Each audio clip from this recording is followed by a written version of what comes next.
नर्मदा सिंधु वामते नमः। बड़ी आनंद कंद भगवान की जय। जयकार में सब लोग अपना मुंह खोल देंगे। अब विषय कथा होने जा रही है। कथा से पहले उस स्थान के विषय में बताते हैं जहाँ पर भगवान की कथा होती है। कथा वहाँ संकल्प होते होते और हमारे शास्त्र में 360 गंगा जी महारानी का नाम गिनाया गया। गंगा, जमुना, नर्मदा, सिंधु, कावेरी, आकाश गंगा, पताल गंगा, चक्षु गंगा, विराट गंगा, मलहोरनी गंगा, पाप मोचनी गंगा, नर्तकी गंगा, नारायणी गंगा, सौभरी गंगा, एकत्व गंगा, द्वित गंगा, तृत गंगा, त्रिवेणी, त्रिधारा। संभव नहीं है सबका नाम गिनाना, उतना अपना समय नहीं, कलयुग के समय है। इसमें सबको कहते हैं सब लोग आकर के वो स्थान पर प्राप्त हो जाते हैं। इसके अलावा जितने देवता हैं, देव कन्या स्त्रियां हैं, वो लोग भी आ जाते हैं उस जगह पर जहाँ भगवान की कथा होती है, पूजा होती है।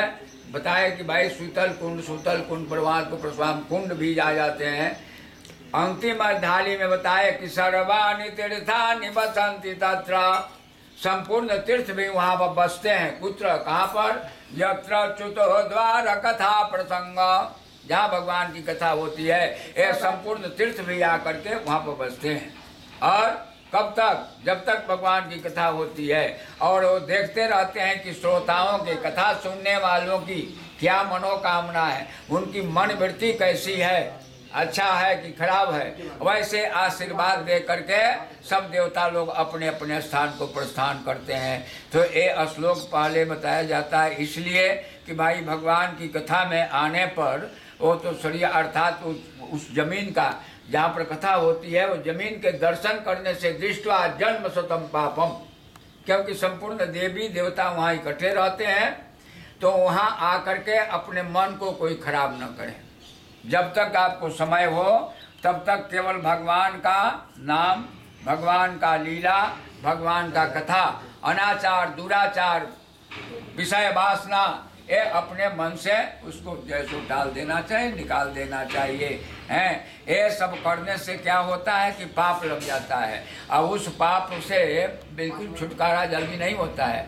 कई जन्मों तक जैसे महाराज लगा रहता है। हमारे शास्त्र में और डॉक्टर साहब के सामने क्या करना है, नीति के श्लोक जानते हैं। बताया गया कि जगह नीति में कहा गया कि अन्य स्थाने कृतम पापम धर्म स्थाने विनश्यति, धर्म स्थाने कृतम पापम वज्रलेपो भविष्यति।